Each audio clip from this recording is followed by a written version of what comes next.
members of the Executive Council of the INC present, critical stakeholders,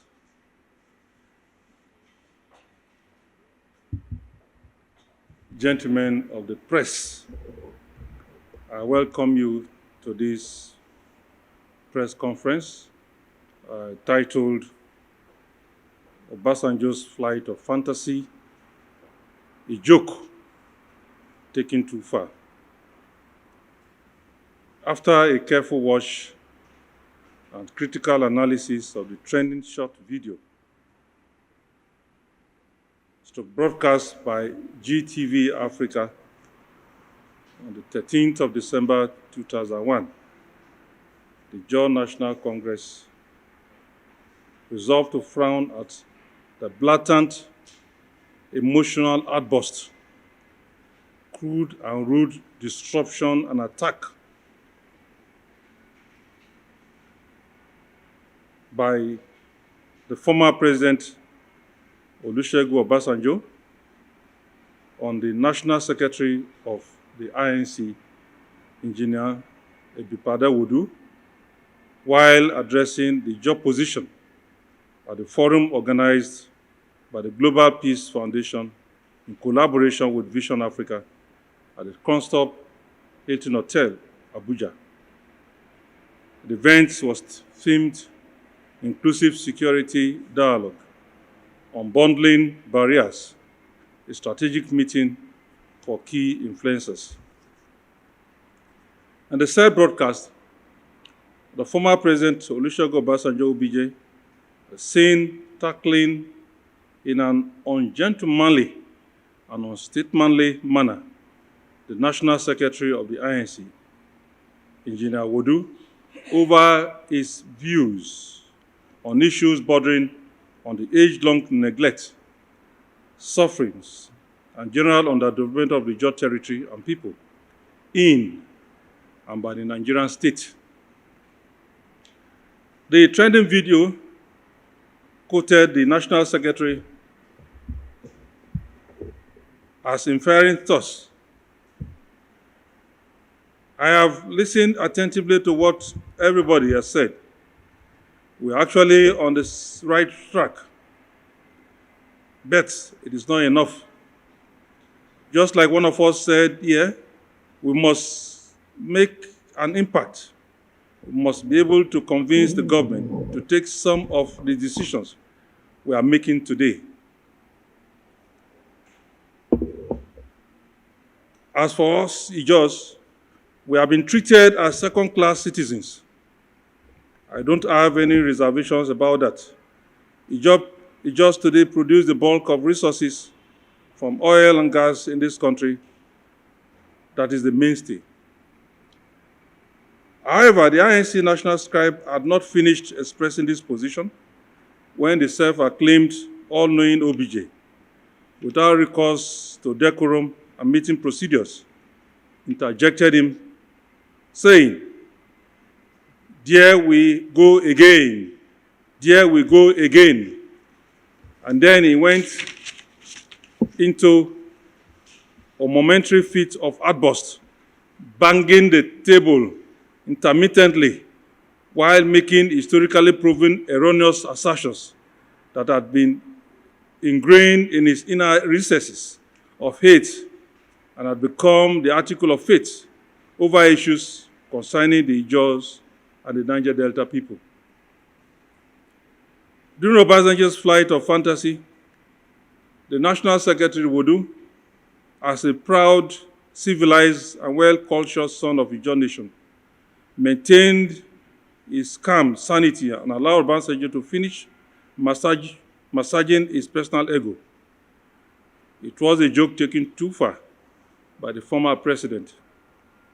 Obasanjo and his likes, who have over the years denied the Ijaw nation every opportunity to annex, own, and control our God-given resources, must be told in clear and unmistakable terms that we cannot be intimidated, hushed, or harassed into moronic silence.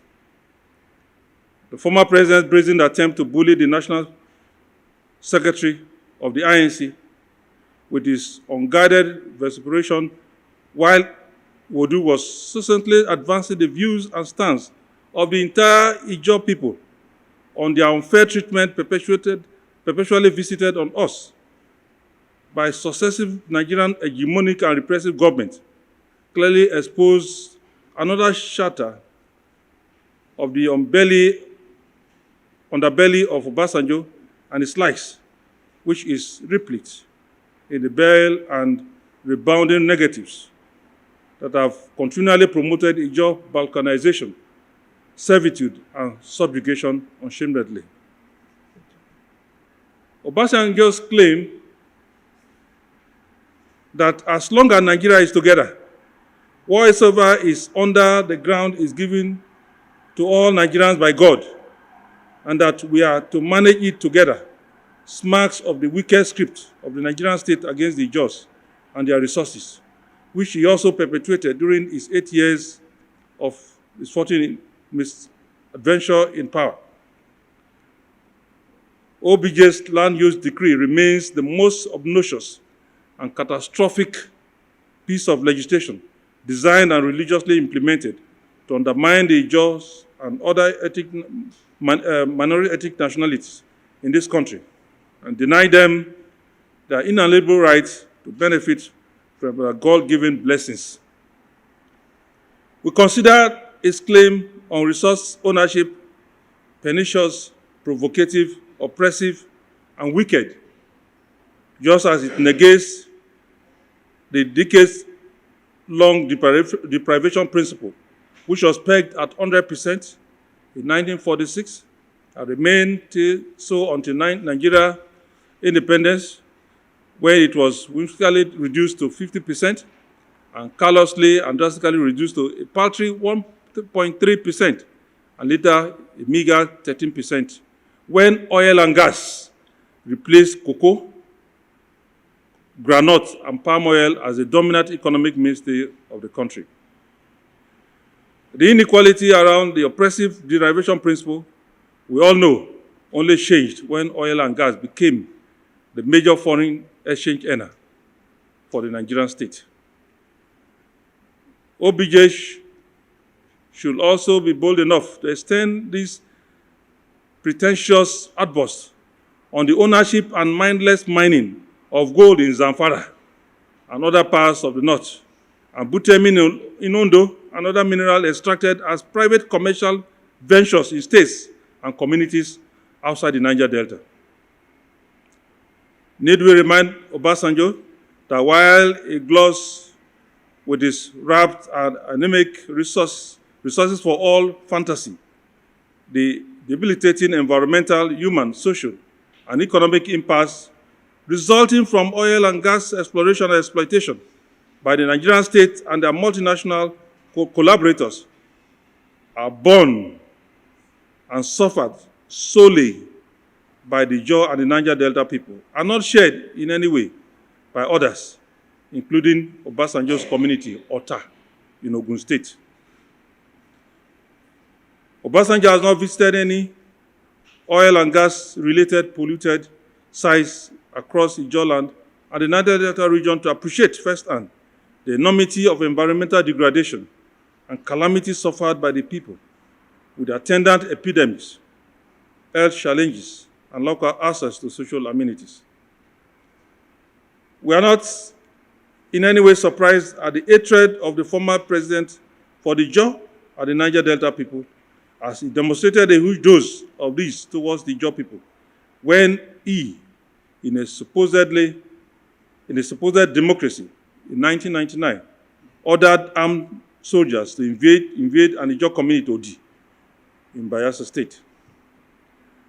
The Odi massacre, as now known in the annals of Nigerian political history, will remain unforgettable in the memories of generations of Ijaw people.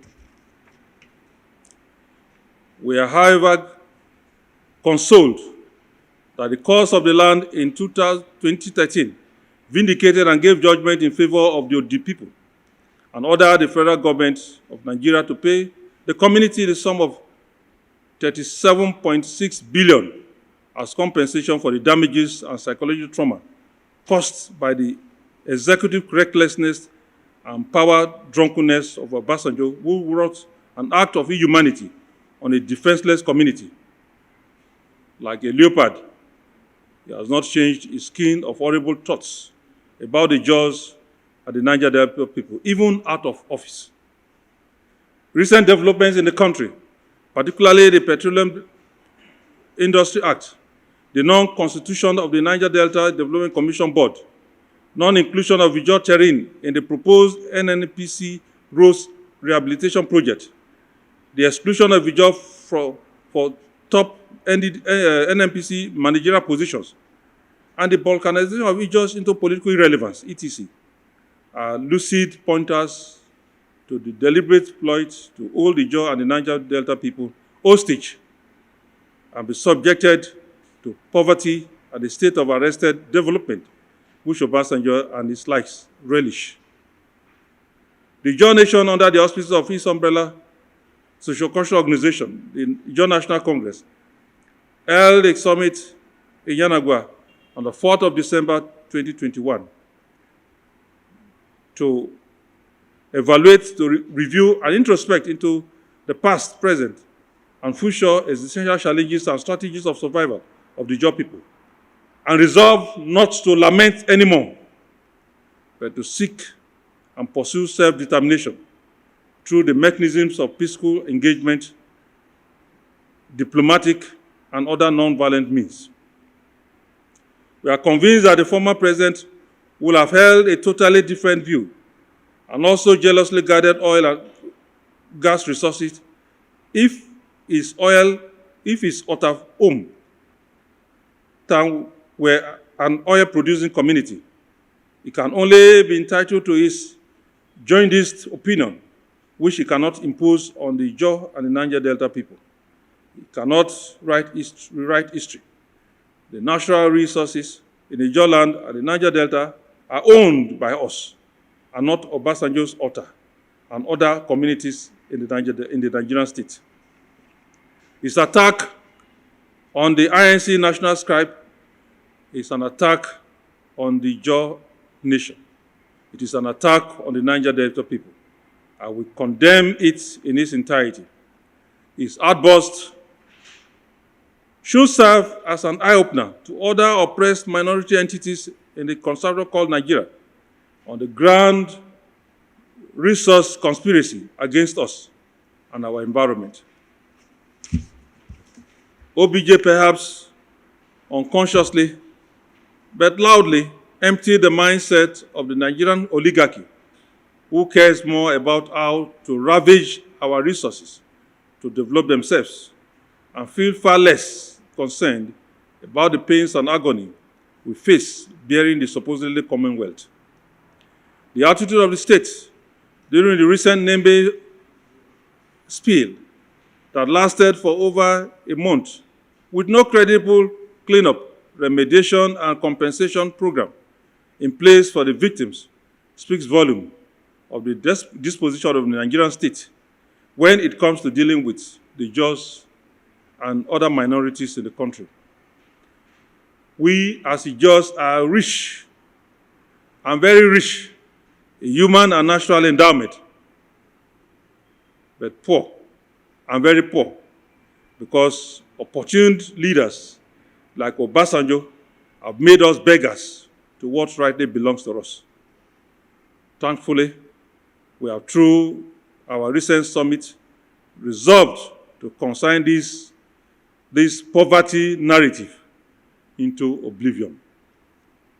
We therefore demand that Obasanjo retracts his misplaced anger and apologize to the Jaw Nation and the Niger Delta people who undeniably have been feeding him, his family, his state, and the Nigerian state over the years. Thanks for the audience. Thank you very much.